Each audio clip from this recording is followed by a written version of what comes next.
জম্মু কাশ্মীরের রিয়াসি জেলায় তীর্থযাত্রীদের নিয়ে যাওয়া বাসে সদ্যই হওয়া জঙ্গি হামলার মামলায় পুলিশ বিরাট সফলতা পায়। পুলিশ অ্যারেস্ট করে ফেলে জঙ্গিদের সহযোগীকে। গ্রেপ্তার হওয়া আসামি অনেকবার জঙ্গিদের আড়াল করেছিল, আর সে তাদের গাইড গ্রুপে কাজ করছিল। পুলিশ ওই আসামিকে জিজ্ঞাসাবাদ করছে। রবিবার 9 জুনের সন্ধ্যায় কাটরাতে মাতা বৈষ্ণোদেবীর মন্দিরে তীর্থযাত্রীদের নিয়ে যাওয়া বাসে জঙ্গিরা হামলা চালায়। কন্ট্রোল হারিয়ে বাস পাশে খাদে গিয়ে পড়ে এবং তাতে একজন নাবালিকা সহ 9 জনের মৃত্যু হয় এবং আহত হয় অন্যান্য 41 জন। ওই বাসে উত্তরপ্রদেশ, রাজস্থান এবং দিল্লি তীর্থযাত্রীরা ছিল। এই জঙ্গি হামলার তদন্ত জম্মু কাশ্মীর পুলিশের সাথে সাথে এনআইএও করছে। এসএসপি রিয়াসি বলেন, 9 জুন শিবখুড়ি থেকে আসা তীর্থযাত্রীদের বাসে হওয়া জঙ্গি হামলা রিলেটেড মামলায় একটা বড় সফলতা পুলিশের হাতে লেগেছে। देखिए, जिस दिन से ये अटैक हुआ है उस दिन से जम्मू कश्मीर पुलिस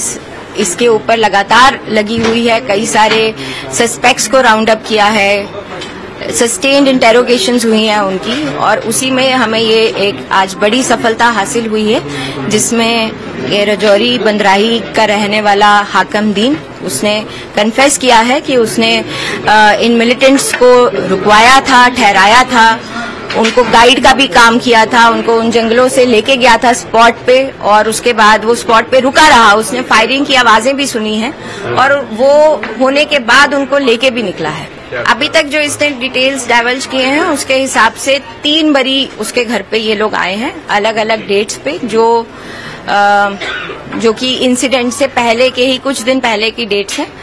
और just 1 day prior to the incident ये उसके घर में पूरा दिन रहे हैं और उसको साथ लेके उस स्पॉट पे वो लोग गए हैं और उन्होंने इस घटना को अंजाम दिया है। जो अभी पता चला है उसके हिसाब से शायद ये 1-2 बरी पहले भी उनका साथ देता आया है, बट अभी उसने पूरे तरीके से इसके बारे में नहीं बताया और उस लाइन पे ये इंटेरोगेशन जो है अभी भी जारी है। पाकिस्तानी आतंकियों के बारे में बताता है और 3 का बताता है कि 3 लोग थे वो, और पहली बार ही देख रहा था उनको।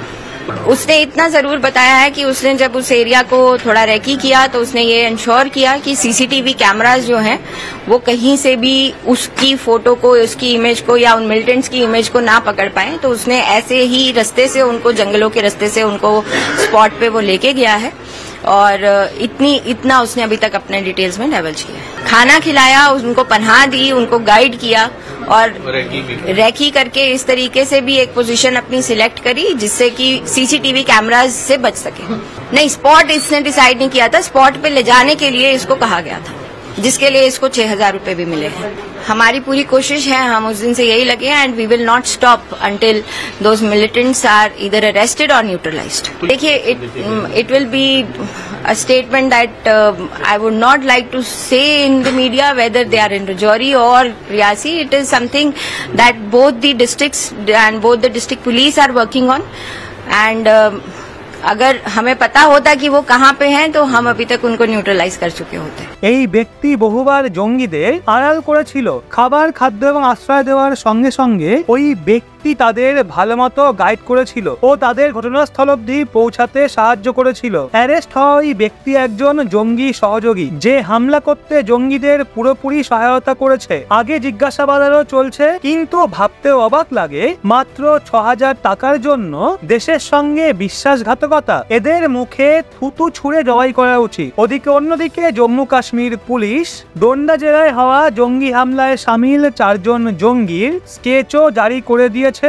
সেই সাথে তাদের অ্যারেস্ট করানোর পুরস্কার স্বরূপ 20 লক্ষ টাকা ঘোষণা করেছে। রাজৌরি এবং জম্মু জেলার সুন্দরবানি, নাওসেরা, দোমানা, লামবেরি এবং আখনুর এলাকা সহ ঘাটির অনেক জেলাকে হাই অ্যালার্টে রাখা হয়েছে, কেননা গোয়েন্দা সংস্থা প্রতিরক্ষা বাহিনীকে জঙ্গি সংগঠন দ্বারা করা আরো হামলার সতর্কতা দিয়েছে। আধিকারিকরা বলে, গোয়েন্দা সংস্থা জঙ্গি সংগঠন দ্বারা প্রতিরক্ষা বাহিনীর শিবির প্রতিষ্ঠানের উপর আত্মঘাতী হামলার পরিকল্পনার ব্যাপারে সতর্কতা দেয়। এই নিয়েই বেশি সতর্ক থাকতে বলা হয়েছে। ওদিকে রিসেন্টলি উত্তর কাশ্মীরের সোপোরে জঙ্গি এবং প্রতিরক্ষা বাহিনীর মাঝে ফায়ারিং হয়। সেই ফায়ারিং এ এখনো অবধি 2 জন জঙ্গি মারা গেছে, একজন পুলিশ কর্মী এবং একজন জওয়ান আহত হওয়ারও খবর রয়েছে।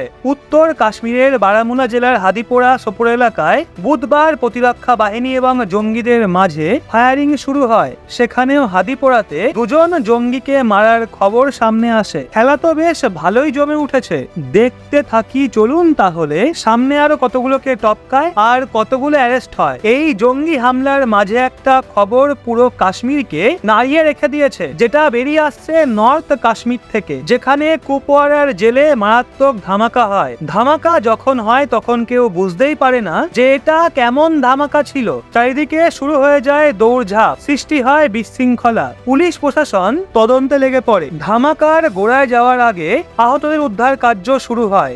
জম্মু কাশ্মীরের কুপওয়ারা ডিস্ট্রিক্ট জেল ওই সময় কেঁপে উঠেছিল যখন একটা জোরদার ব্লাস্ট হয়। পরে অবশ্য জানতে পারা যায় এই ব্লাস্ট সিলিন্ডার ফাটার কারণে হয়েছে। জম্মু কাশ্মীরের কুপওয়ারা জেলায় সিলিন্ডার ব্লাস্টের ঘটনা সামনে এসেছিল। এই ঘটনায় 9 জন কয়েদি আহত হওয়ার খবর সামনে আসে, যার মধ্যে 5 জনকে ইমিডিয়েটলি শ্রীনগরে রেফার করা হয়েছে। সবার সিচুয়েশন প্রচন্ড সিরিয়াস। ওই অবস্থাতেই তাদের জেল থেকে হাসপাতালে শিফট করা হয়। ইনফরমেশন অনুযায়ী সিলিন্ডার ব্লাস্ট কুপওয়ারা জেলের ভেতরেই হয়েছে, তাও সেটা একটা রান্নার গ্যাস সিলিন্ডার ফাটায়। পুলিশ প্রশাসন এখনো এই পুরো মামলা নিয়ে তদন্ত থামিয়ে দেয়নি। তদন্ত জারি রয়েছে, কেননা এটা জম্মু কাশ্মীর আর ধামাকাটা হয়েছে কুপওয়ারা জেলে, সেই জন্য সেটাকে তো এত সহজে এড়িয়ে যাওয়া যায় না। এটা গভীরভাবে তদন্ত হওয়া বাকি রয়েছে। জেলে সিলিন্ডার অটোমেটিক ব্লাস্ট হওয়া চিন্তার বিষয়, আবার তাও তখন যখন পুরো জম্মু কাশ্মীরে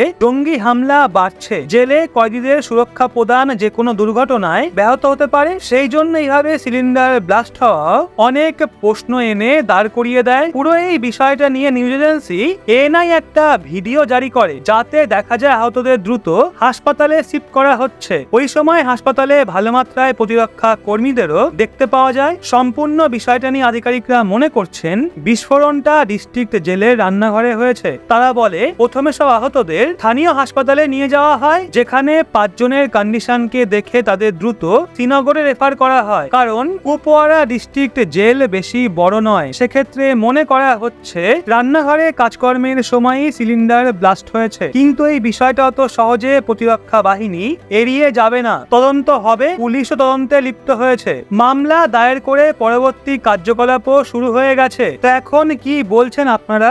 এই নিয়ে যে সমস্ত জঙ্গিরা সেনাদের হাতের নাগালে পড়বে, তাদের সব কটাকে কি করা উচিত বলে আপনার মনে হয় নিচে কমেন্টে অবশ্যই জানান, এবং একজন গর্বিত ভারতীয় হিসাবে ভিডিওটা আরো মানুষকে শেয়ার করুন, যাতে তারাও এই বিষয়ে নিজেদের মতামত রাখতে পারে।